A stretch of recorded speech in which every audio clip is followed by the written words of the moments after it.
उनको उनका कर्म मुबारक। आप लगे रहना, भगवान को याद करते रहना, भगवान को पुकारते रहना। भगवान प्रकट होकर जरूर आपके अब्रू का रक्षण करेंगे। मेरे परमात्मा आपका जरूर रक्षण करेंगे।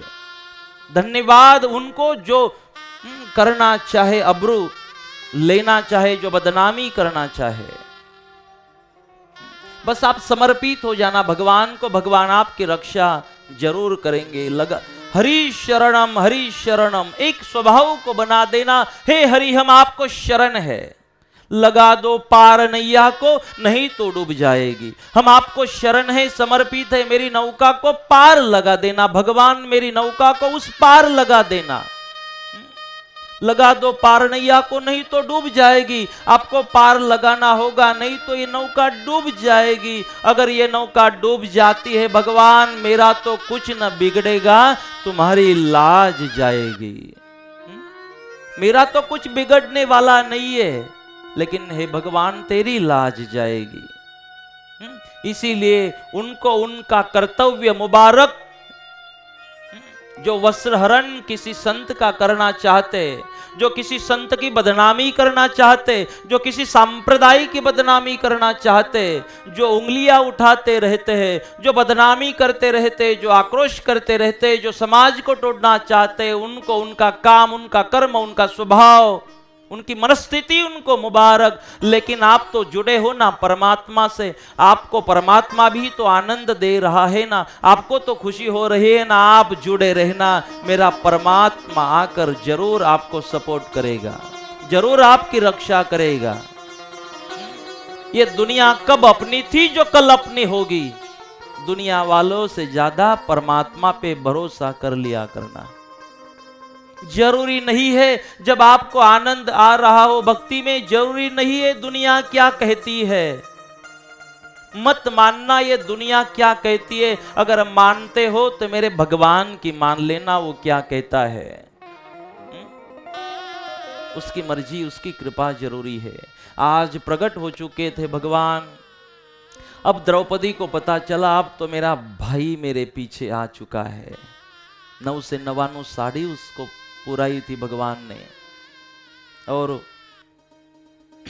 भगवान को जब देखा प्रकट हो चुके, अब आत्मविश्वास आया। द्रौपदी ने कहा, हे दुर्योधन, बिगड़ पाया मेरा कुछ नहीं होगा, और हिम्मत है तो आ मेरे साथ द्यूत क्रीड़ा खेल। जब द्यूत क्रीड़ा खेलने लगी द्रौपदी, तो द्रौपदी जीत रही थी, खुद को मुक्त कर दिया, पांडवों को मुक्त कर दिया, दाव जीत रही थी। अब मामा को कहा दुर्योधन ने, अरे ये जीत रही है। तो मामा ने कहा, अब ये ही जीतेगी, अब हमारे कपटी फांसे चलने वाले नहीं है। बोले क्यों मामा, आप तो कहते थे कपटी फांसे से हम ही जीतेंगे। बोले जहां धर्म की ताकत प्रकट हो जाए, जहां परमात्मा पीठ पीछे खड़े हो जाए दुर्योधन, वहां कपट चलता नहीं है। अब यही जीतेगी। बोले अब क्या करे। बोले खेलना बंद कर दे, अब वही जीतने वाली है। खेल बंद कर दिया, लेकिन अब जो निकल चुका था हाथों से वो जा चुका है। खुद मुक्त हो गई, पांडवों को मुक्त कर दिया। लेकिन दुर्योधन ने कहा, अब आपको तो 12 बरस वनवास, 1 वर्ष अज्ञातवास में जाना पड़ेगा। तो 12 बरस के वनवास जाने के लिए पांडव वहां से निकल पड़े। माँ कुंती का नमस्कार किया। द्रौपदी और 5 के 5 पांडव वहां से वनवास के लिए निकल पड़े।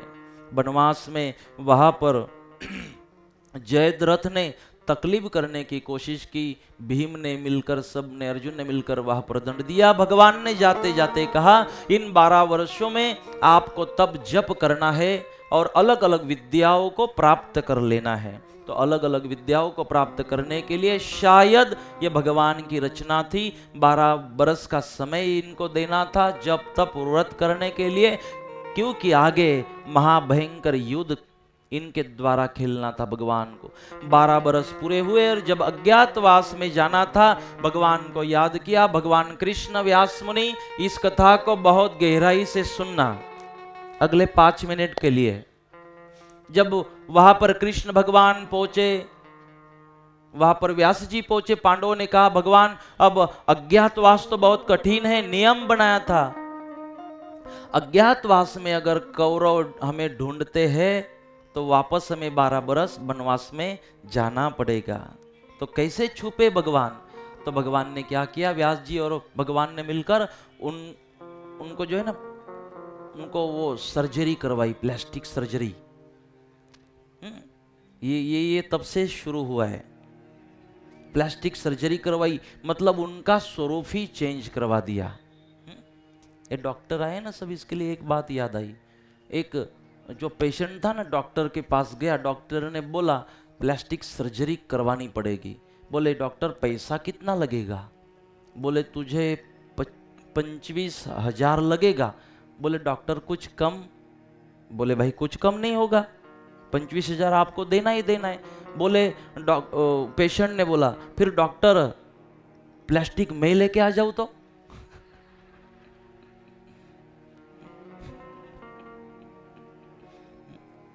बोले प्लास्टिक में लेके आ जाऊं तो फिर भी 25,000 लगेगा।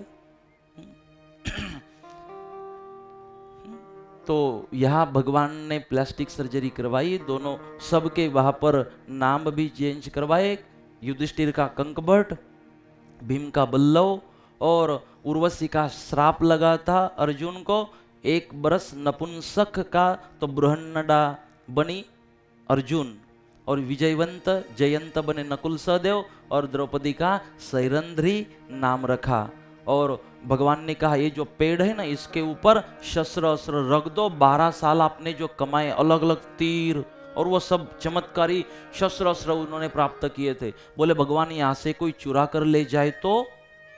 भगवान ने कहा ये भी बात सही है। तो भगवान ने एक सिंह का निर्माण वहां पर करवाया, एक सिंह का निर्माण करवाया, और सिंह को कहा, मायावी सिंह को कहा, बहुत बड़ा था, उसकी जो जीवा थी ना वो जमीन को टच करती थी, इतना बड़ा स्वरूप, देखते ही कपड़े गीले हो जाए। कथा तो कहती है कि पीले हो जाते थे क्योंकि मोहम्मद बेगड़ा जो था ना उस समय, तो वो उसने भी सैन्य भेजा था उस सिंह को पकड़ने, क्योंकि उस जमीन के ऊपर कब्जा करना था।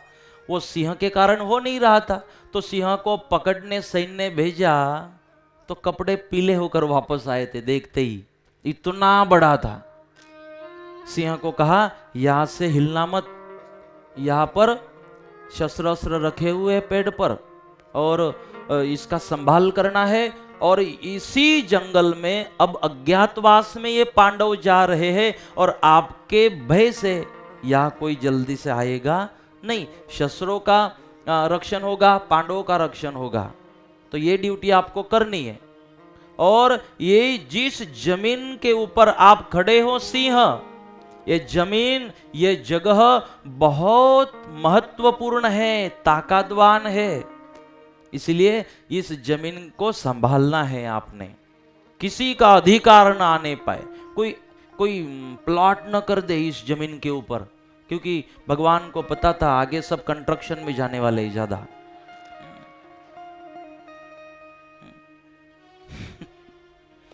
भगवान ने कहा इस पे कोई प्लॉट न कर दे, कोई बिल्डिंग न बना दे, ये जमीन बहुत कलयुग के लिए, आगे के लिए बहुत महत्वपूर्ण है, इसको संभालना सिंह। बोले भगवान जो आपकी मर्जी। जब भगवान जाने लगे तो सिंह ने कहा भगवान मैं मायावी हूं, मैं जन्मता तो मृत्यु होने वाली थी, लेकिन मैं माया हूं, मेरी मृत्यु कब? हाँ बोले ये सही है। तो भगवान ने कहा आपको इस जगह की तब तक रक्षा करनी है जब तक एक महात्मा यहां नहीं आते। बोले एक महात्मा आएंगे? बोले मैं कैसे पहचान पाऊंगा? बोले वो महात्मा आएगा ना, उसके पहले तेरे कानों में एक तीर लगेगा, वो तीर उसी महात्मा ने छोड़ा होगा, और उसी तीर को देखने के लिए, ढूंढने के लिए वो महात्मा आएगा। तीर लगने के बाद स्वरूप बताए, ऐसे स्वरूप का जो महात्मा आएगा उसका दर्शन तुझे होगा, उसको ये जगह समर्पित कर देना, दे देना, और फिर आप मुझे याद कर लेना, आप गुप्त हो जाओगे, मतलब मुझ में मिल जाओगे, अपने स्वरूप में गुप्त हो जाओगे। ये भगवान ने कहा। बोले भगवान लेकिन ये जगह इतनी महत्वपूर्ण क्यों है आपके लिए? तो कृष्ण भगवान ने कहा आगे जब मुझे 10वां अवतार प्रकट करना है, और मैंने पहले मत्स्य अवतार में मैंने धरत्री माता को वचन दिया है कि 10वें अवतार में प्रकट होने के बाद कालिंगा नाम के दैत्य को मारने के बाद जो चीन में जन्मेगा उसको मारने के बाद मैं आपसे शादी बनाने वाला हूं। तो हे सिंह, फिर कलयुग में कालिंगा का वध करने के बाद पृथ्वी प्रकट होगी, और ये जो भूमि है यहां पृथ्वी प्रकट होगी, और इस स्थल पर मेरी और धरत्री माता की शादी होने वाली है। मंडप यहां बंधेगा। सिंह को कहा, और जगह अब से फिर कृष्ण भगवान ने एक्वायर करके रख दी। आगे जहां शादी बनानी है, तो बोले इसीलिए इस जगह को आपको संभालना है, और बोले इस जगह की पवित्रता नष्ट न होने पाए। यह पूजा विधि चालू होने के लिए आगे एक संत को ये दे देना है आपको। और फिर कथा कहती है, हम अगर इमाम शाह महाराज का चरित्र पढ़े तो 7 साल दुष्काल था गिरमथा में। इमाम शाह महाराज गए, 7 साल का दुष्काल दूर किया। वहाँ का जो वेलजी पटेल था वो खुश हुआ। उसने कहा आपने तो दुष्काल दूर कर दिया, अब आपको हम क्या दें, यही रुक जाओ। इमाम शाह जी महाराज ने कहा नहीं, हम पश्चिम दिशा में तीर छोड़ने वाले हैं, ये तीर जहां गिरेगा वहां मेरा मंदिर बनेगा। पश्चिम दिशा में खड़े हुए वेलजी पाटिल ने कहा उस दिशा में सिंह है, छोड़ना मत। बोले इमाम शाह महाराज ने कहा कोई बात नहीं, उनको तो पता था पूरा। और पश्चिम दिशा में जो तीर छोड़ा वो इसी सिंह को लगा। उसको ढूंढते ढूंढते वहाँ इमाम शाह महाराज पहुंचे, और इमाम शाह महाराज का दर्शन करते हुए वहाँ जो मायावी सिंह जिसका निर्माण कृष्ण भगवान ने किया था वो गुप्त हुआ। और उसी जगह पर जो जगह सिंह ने सदगुरुदेव को दी थी, उसी जगह पर उन्होंने एक मंदिर बनवाया, जिस मंदिर का प्लान खुद सदगुरुदेव इमाम शाह महाराज ने किया था। वो एक सिविल इंजीनियर भी थे। आप सिविल में, आप इंजीनियरिंग में मानते हो, सिविल इंजीनियरिंग में पिराना जाकर थोड़ा बारकाई से देखना। उनको वहां 9 खंड पृथ्वी की पूजा करनी थी। सदगुरुदेव इमाम शाह महाराज को 9 खंड पृथ्वी की पूजा करनी थी, पृथ्वी माँ की आराधना करनी थी, और उसी 9 खंड पृथ्वी का आराध्य बनाना था, 9 खंड पृथ्वी का प्रतीक बनाना था, माँ धरती का प्रतीक बनाना था, माँ धरती की पूजा विधि चालू रखनी थी। इसीलिए अगर प्रेरणापीठ जाते हो, जहाँ समाधि है सदगुरुदेव की, ऊपर आपको 8 घुमट दिखाई देंगे और बीच में एक मुख्य घुमट दिखाई देगा। 9 घुमट आपको प्रेरणापीठ में दिखाई देते हैं, वो है 9 खंड पृथ्वी का प्रतीक।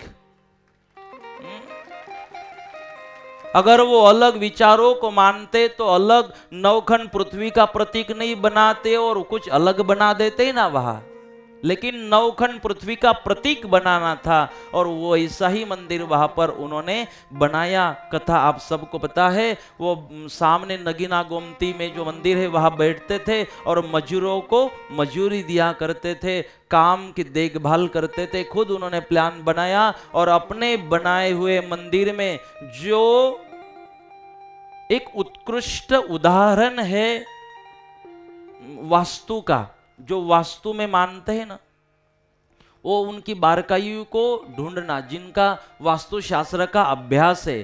कितने दरवाजे उस मंदिर में आते हैं, कितनी बारियां आती है, कौन सी दिशा में आती है, कहां से एंट्री होती है, कहां से बाहर निकलना होता है, जो कुछ बनाया है वास्तु शास्त्र के हिसाब से। किसी वास्तुशास्त्र वाले को पूछना, वहां जाकर ले जाना और पूछना, वो आपको बताएगा 100% वास्तुशास्त्र के अनुसार ही इस बिल्डिंग को बनाया गया है, जहां अच्छी तरह ध्यान हो पाए, पूजन हो पाए, नमस्कार हो पाए, जहां एकाग्रता को साध्य हो पाए, एकाग्रता साध्य हो पाए, ऐसे ही मंदिर को बनाया गया प्रेरणापीठ के। वो मंदिर का वहाँ पर निर्माण हुआ और वही बाद में फिर सद्गुरुदेव ने अपनी समाधि ली। और कहते हैं जब समाधि ली तो फूलों का ढगला, अपने गुजराती में कहते हैं पुष्प वहां पर दिखाई दिए थे। इसका मतलब अगर वो पुष्प में रूपांतरित हो गए थे, अगर वो ज्योत में विलीन हो चुके थे, तो फिर वहां पे जो उनकी समाधि बनाई गई उसका क्या। इमाम शाह महाराज को पता था कि अब तक तो इन यौवनों ने यहाँ पर तकलीफ नहीं की, लेकिन आगे औरंगजेब जैसे यौवन आने वाले हैं, उनसे खतरा होगा। आज भी आप पावागढ़ में माताजी के वहाँ जाना तो माताजी का जो मंदिर है उसके ऊपर एक घुमट है और घुमट में एक कब्र आपको दिखाई देगी, और कब्र नहीं होती तो माताजी का आज ये मंदिर भी हमें दिखाई नहीं देता। ये हमारे संतों महात्माओं का प्लान है। आप जगन्नाथपुरी जाओ, आप द्वारिका जाओ, आप मथुरा जाओ, हर अपने आराध्य या अयोध्या जाओ, हर आराध्य मंदिरों के पास में ये एक प्लानिंग बना के रखी थी, क्योंकि यौवनों की ताकत बढ़ने वाली थी, पराधीन हम हो जाने वाले थे।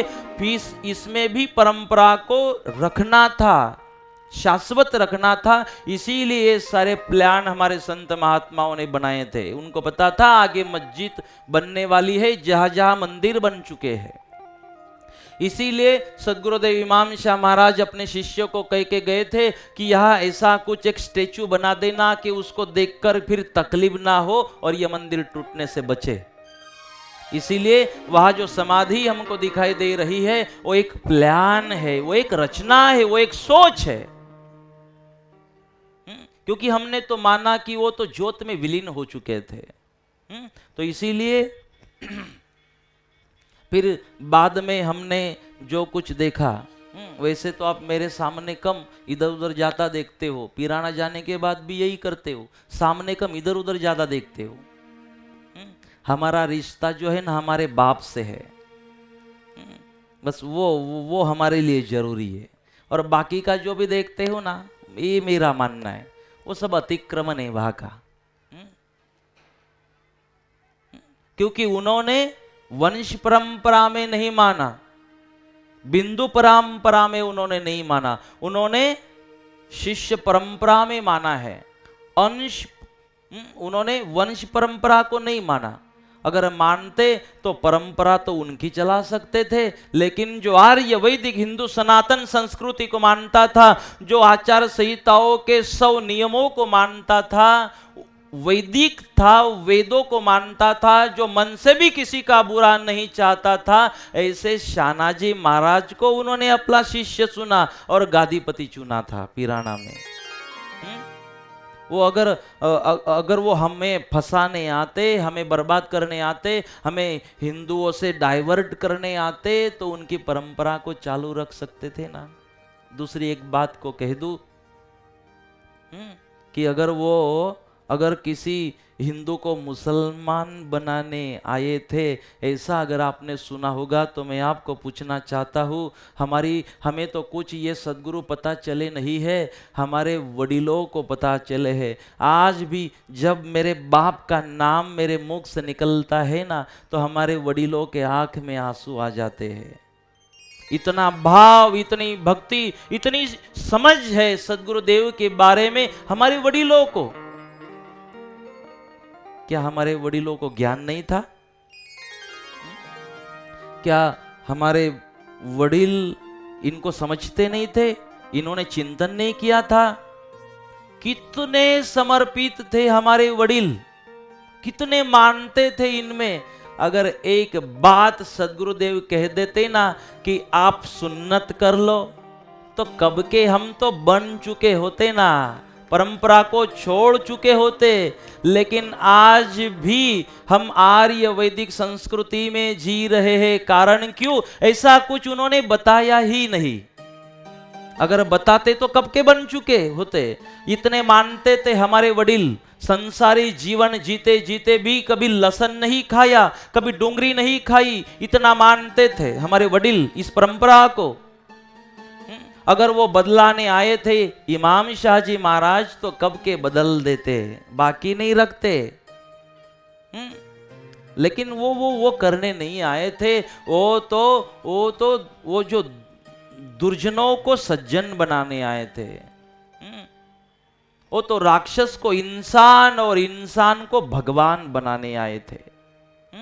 इसीलिए उन्होंने वहां पर वो मंदिर बनवाया। ये महाभारत से ये एक संदेश भगवान ने यहाँ पर दिया कि वहाँ पर पांडवों के लिए जो सिंह का निर्माण किया था उसका संबंध अपने प्रेरणा पीठ से आता है। और जो 4 बजे सुबह पूजा होती ना प्रेरणा पीठ में, मादा बापा पूरा समय वहां पर होते, निकल गया बापा। तो वहां जो पूजा होती सुबह 4 बजे, वो धरत्री माता की पूजा होती है। समुद्र वसते देवी पर्वतस्तन मंडले, विष्णु पत्नी नमस्तुभ्यं पादस्पर्शम क्षमस्व मे। स्तोत्र तो हम बोलते कि हे धरत्री माँ, हम आपके ऊपर पैर रख रहे हैं, गंदगी करते आपके ऊपर, हमें माफ करना। स्तोत्र तो बोले जा रहे हैं, लेकिन सच में पूजन धरत्री माता का आवाहन पिराना में हर रोज 4 बजे होता है। तो इसीलिए पिराना में प्रमुख पूजा कौन सी है? मां कुंवारी की पूजा पिराना में की जाती है। और ये धरत्री मां वैष्णव देवी बनकर आज भी भगवान के 10वें अवतार की राह देख रही है। और ये मां वैष्णवी तब प्रकट होगी जब भगवान कालिंगा का वध करेंगे, और फिर ये मां वैष्णवी वहां पहुंचेगी कुंवारी का भूमि के ऊपर, और वहां दोनों की फिर शादी होगी ब्रह्मा विष्णु में सारी देवी देवताओं साधु संत महात्माओं के सानिध्य में। और तब प्रेरणापीठ का जो मंदिर है, चरित्र में कथा आती है कि वो प्रेरणापीठ का मंदिर पूरा पूरा सुवर्णमय बनेगा जब भगवान का स्पर्श वहां पर होगा। तो भगवान वहां पर पहुंचकर ये सारा कार्य बनाने वाले हैं। तो इसी तरह आगे फिर अज्ञातवास के बाद में जो युद्ध आता है उसके बारे में दोपहर में आपको कहने की जरूर कोशिश करेंगे। लेकिन अभी ये कथा का समय पूरा हो चुका, कथा का बोनस बाकी है। जिसको लेना हो वो बैठे, जिसको ना लेना हो वो थोड़ा हिल सकते हैं। बोनस देना चाहता हूं मैं आप सबको एक 10 मिनट के लिए हल से।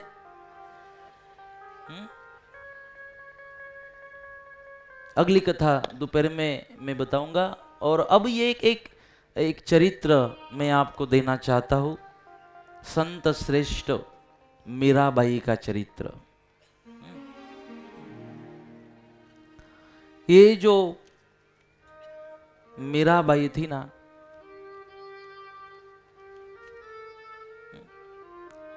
बचपन से भगवान में बहुत मानती थी। और एक दिन क्या हुआ, वहां मेवाड़ में एक संत का आगमन हुआ, रईदास जिनका नाम, रईदास।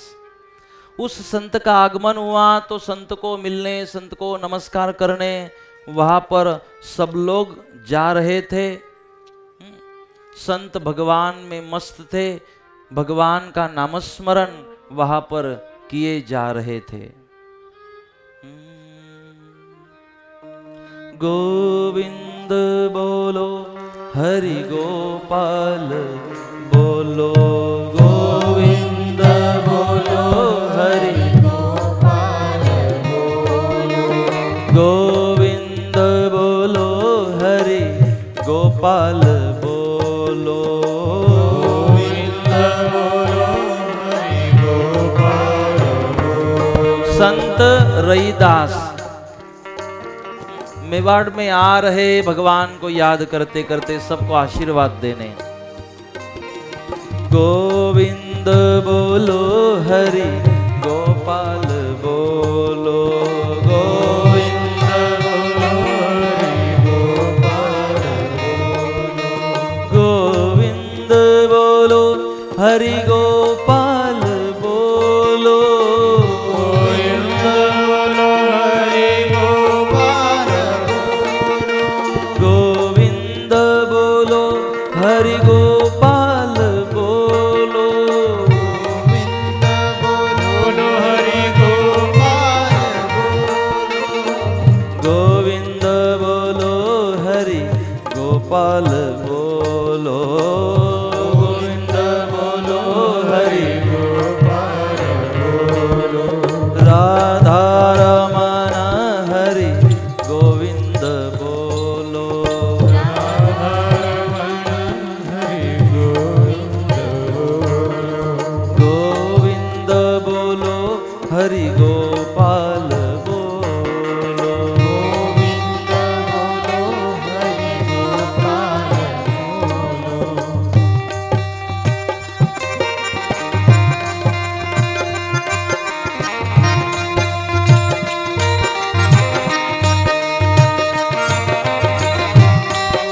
भगवान को याद करते करते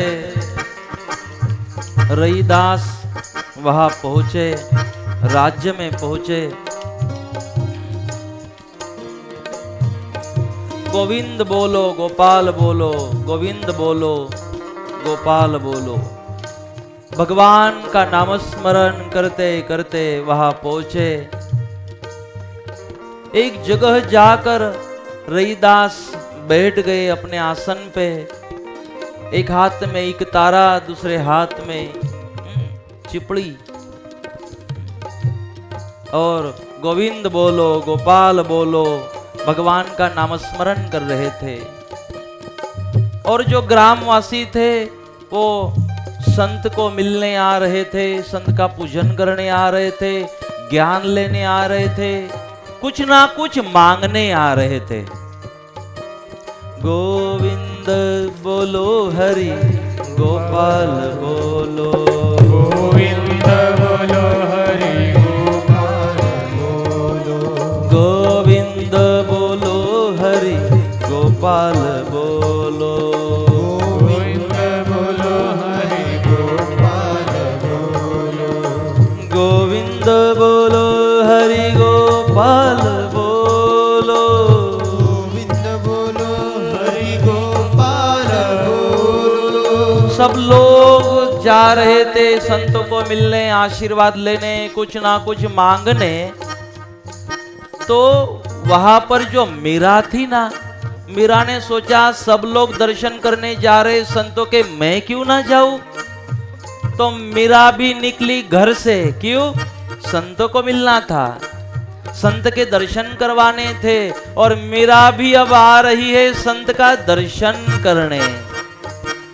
गोविंद बोलो हरि गोपाल बोलो, गोविंद बोलो हरि गोपाल बोलो, गोविंद बोलो हरि गोपाल बोलो, गोविंद बोलो हरि गोपाल बोलो, गोविंद बोलो हरि गोपाल बोलो, गोविंद बोलो हरि गोपाल बोलो। एक एक आ रहे थे, भगवान का नामस्मरण कर रहे, उस संत का पूजन कर रहे थे। मीरा भी वहां पहुंची, चरणों में बैठ गई, संतों को वंदन किया, नमस्कार किया। अब तक जो आए थे ना भक्तों मिलने, तो संत ने नहीं कहा कि रुको बैठो, आए नमस्कार किया और निकल गए। उनको बैठने की बात नहीं की भगवान ने, ये संत ने। लेकिन जैसे मीरा को देखा तो मीरा को कहा बैठना थोड़ी देर मेरे पास। संत को भी अच्छा लगा कि इस मीरा के साथ बैठे। और मीरा को कहा, हे मीरा, सब मुझे गांव वाले मिलने आए थे, सम्मान भी दिया, बहुत कुछ मांग रहे थे, क्या तू भी कुछ मांगने आई? मीरा ने कहा नहीं, मुझे तो कुछ मांगना नहीं है। बोले क्यों आई? बोले बस संत का दर्शन करवाना था, आपके दर्शन करवाए, बहुत कुछ मिला, अभी कुछ नहीं चाहिए। बोले तो भी कुछ मांग लेना मीरा, दे दूंगा। जब संत ने आग्रह किया, देखा मीरा ने कि ये मानते नहीं है बाबा, तो मीरा ने कहा दोगे? दोगे ना? वचन दे दो। संत ने कहा जरूर दे दूंगा। तो मीरा ने क्या मांगा पता है? संत को क्या मांगना चाहिए संत के पास जाने के बाद, ये मीरा सिखा रही है। मीरा ने कहा, हे संत, अगर देना चाहते हो, आपके बाजू में जो भगवान है ना, वो भगवान दे दो, वो भगवान दे दो। ये बाकी चीजें तो दुनिया में मिल जाएगी, मुझे भगवान चाहिए, भगवान दे दो। और संत ने भगवान दे दिए। मीरा तो नाचने लगी, भगवान मिल चुके थे।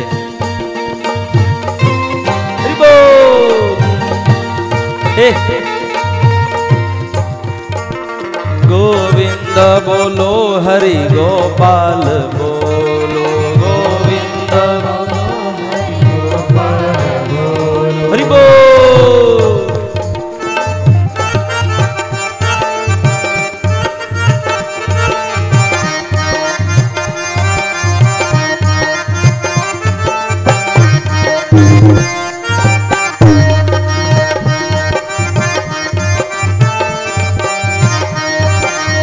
मीरा खुश होकर नाच रही थी, आज भगवान मिले थे।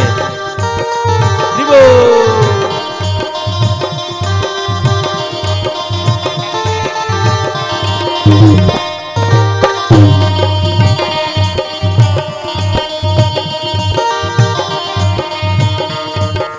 गोविंद बोलो हरि गोपाल बोलो, गोविंद बोलो गोविंद बोलो हरि गोपाल बोलो, गोविंद बोलो हरि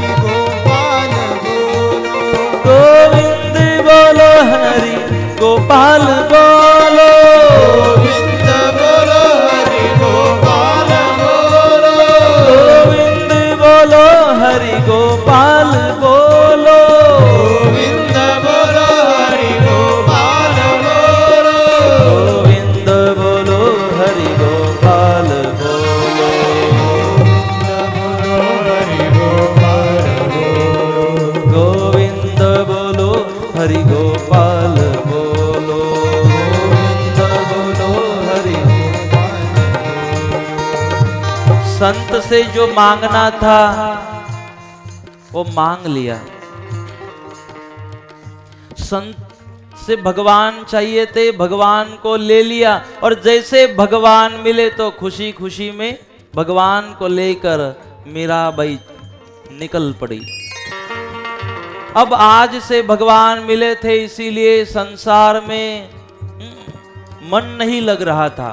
जबरदस्ती शादी भी करवाई गई, लेकिन अब मन नहीं लग रहा था संत श्रेष्ठ मीराबाई का। मेरे तो गिरधर गोपाल दूसरो न कोई, अब तो बस मेरे गिरधर गोपाल है, दूसरो न कोई, मेरा दूसरा अब जगत में कोई नहीं है। और बस शादी होने के बाद भी अब मेरा विरक्त बन गई, आसक्ति समाप्त हो गई और भगवान की प्राप्ति के लिए निकल पड़ी घर से। चांदी की दीवार को तोड़ा, मीरा ने घर छोड़ दिया, एक धनवान की बेटी ने गिरधर से नाता जोड़ दिया।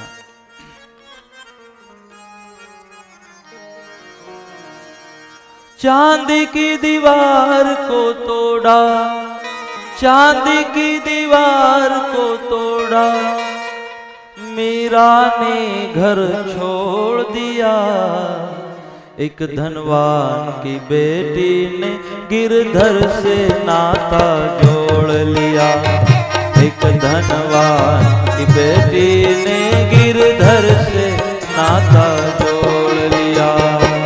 चांदी की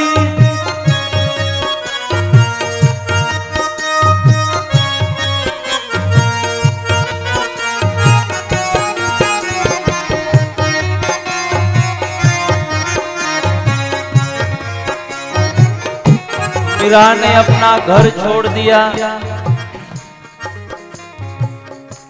चांदी की दीवार को तोड़ा और मीरा अब निकल चुकी है भगवान के रास्ते ऊपर।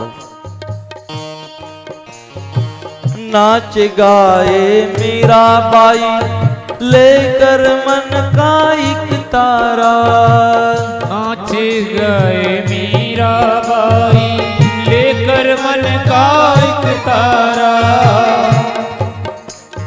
पग में घुंघरू गले में माला, भेष जोगिया का धारा, भेष जोगिया का धारा, भेष जोगिया का धारा, राणा कुल की आन बान को, राणा कुल की अनबान को मीरा जी ने छोड़ दिया, एक धनवान की बेटी ने गिरधर से नाता जोड़ लिया, एक धनवान की बेटी ने गिरधर से नाता जोड़ लिया। दोनों हाथों से ताली बजाते हुए ई को कम कर थोड़ा बड़ा।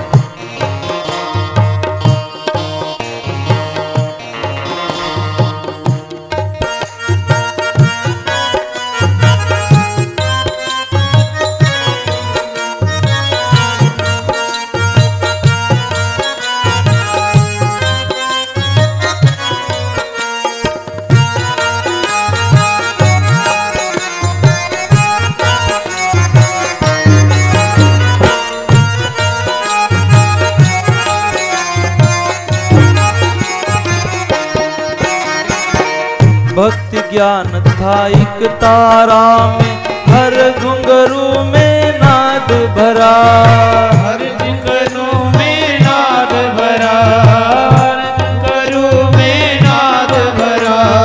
हर गायन में बसे कन्हैया, भक्ति भाव का स्वाद भरा, भक्ति भाव का स्वाद भरा, भक्ति भाव का स्वाद भरा। ज्योति से ज्योति मिला दी, ज्योति से ज्योति मिला दी, सबसे नाता तोड़ दिया।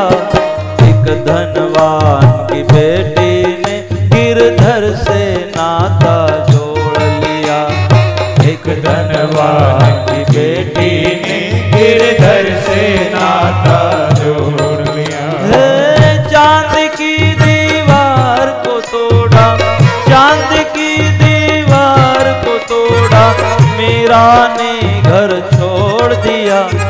एक धनवान की कोरस करना, नाता जोड़ लिया। एक धनवान की बेटी ने गिरधर से नाता जोड़ लिया।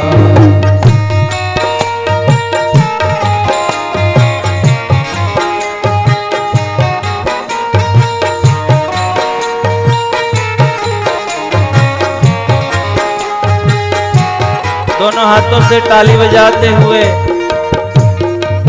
अब मीरा को कोई रस नहीं था दुनिया में, दुनिया वालों में, क्योंकि संत से भगवान को मांगा था और भगवान ने, और संत ने भगवान को दे दिया।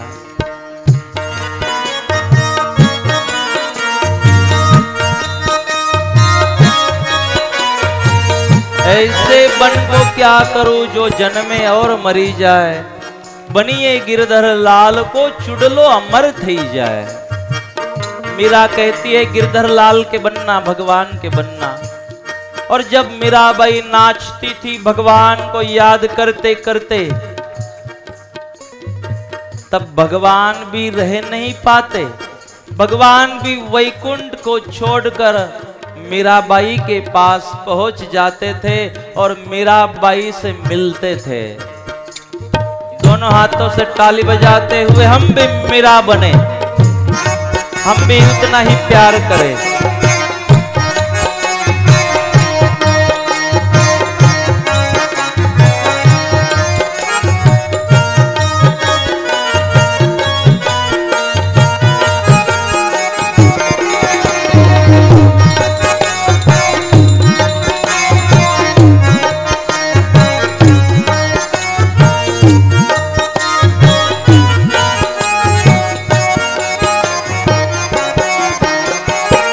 सास कहे कुलना से मीरा, लागे गले में फांसी रे, लागे गले में फांसी रे, लागे गले में फांसी रे। कैसे जीना होगा मेरा, जग करता है हासी रे, जग करता है हासी रे, जग करता है हासी रे। मन के पिया जोगनिया ने, मन के पिया जोगनिया में, तन के पिया को छोड़ दिया। एक धनवान की बेटी ने गिरधर से नाता जोड़ लिया, एक धनवान की बेटी ने गिरधर से नाता जोड़ लिया। चांद की दीवार को तोड़ा, चांद की दीवार को तोड़ा, मीरा ने घर छोड़ दिया। एक धनवान की बेटी ने गिरधर से नाता जोड़ लिया। एक धनवान की बेटी ने गिरधर से नाता जोड़ लिया।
घुंघरू बांध मीरा नाची रे, मीरा नाची रे, मीरा नाची रे, पग घुंघरू बांध मीरा नाची। दोनों हाथों से ताली बजाते हुए हम भी नाचे 2 मिनट के लिए मीरा के साथ।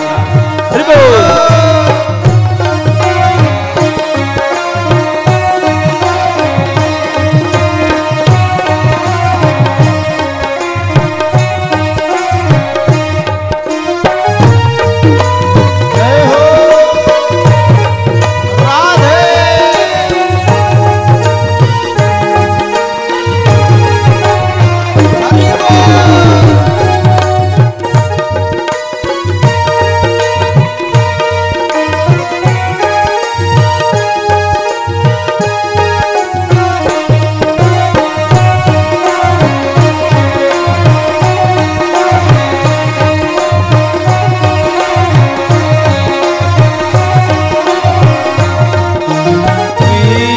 का प्याला राणा जी ने भेजा, पीवत मीरा हासी रे, विष का प्याला राणा जी ने भेजा, पीवत मीरा प्यासी। विष का प्याला राणा जी ने भेजा, पीवत मीरा हासी रे, पीवत मीरा हासी रे, मीरा नाची रे, मीरा नाची रे, पग घुंघरू बांध मीरा नाची रे, पग घुंघरू बांध मीरा नाची रे, मीरा नाची रे, मीरा नाची रे, पग घुंघरू बांध मीरा नाची रे, पग घुंघरू बांध मीरा नाची। जय हो।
बोलो हरि गोपाल बोलो, गोविंद बोलो हरि गोपाल बोलो, गोविंद बोलो हरि गोपाल बोलो, गोविंद बोलो हरि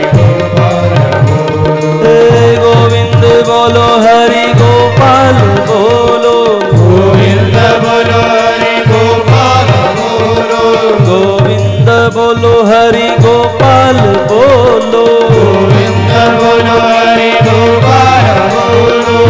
गोविंद बोलो हरि गोपाल बोलो, गोविंद बोलो हरि गोपाल बोलो,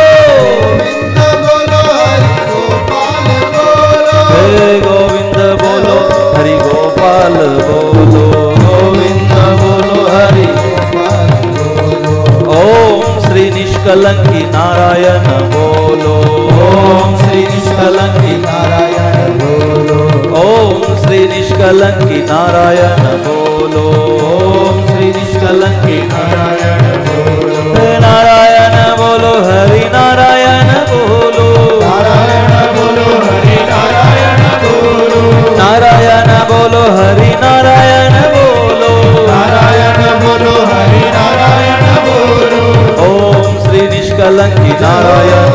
बोलो ओम श्री निष्कलंकी नारायण बोलो।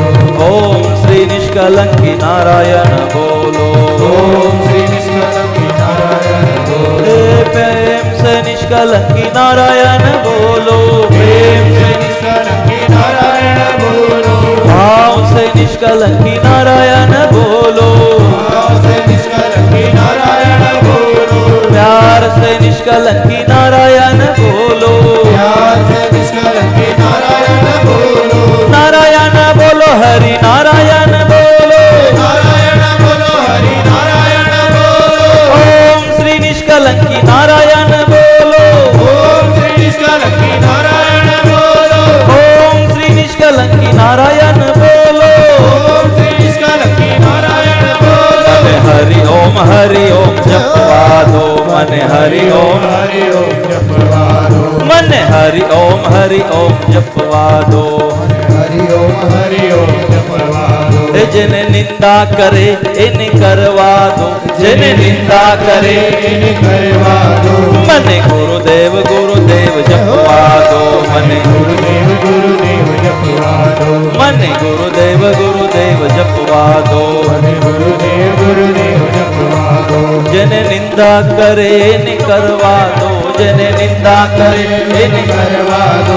मन सतपंथ भजवा दो मन सतपंथ करवा दो। मन सतपंथ भजवा दो मन सतपंथ भजवा दो। मन नकलंक भजवा दो मन नकलंक भजवा दो। मन नकलंक भजवा दो मन नकलंक भजवा दो। मन नकलंक भजवा दो मन नकलंक भजवा दो। मन नकलंक भजवा दो मन नकलंक भजवा दो। निष्कलंकी नारायण भगवान की गोपाल कृष्ण भगवान की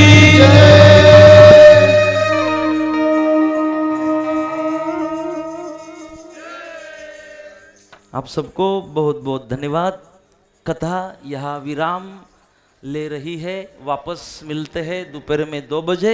तब तक आप सबको बहुत बहुत धन्यवाद। जय गुरुदेव। जय गुरुदेव। पात्रवर्णी कंईक आ प्रमाणे संत रोहिदास वसंत अंबालाल पटेल कलोल कंपा नानी मीरा ट्विसा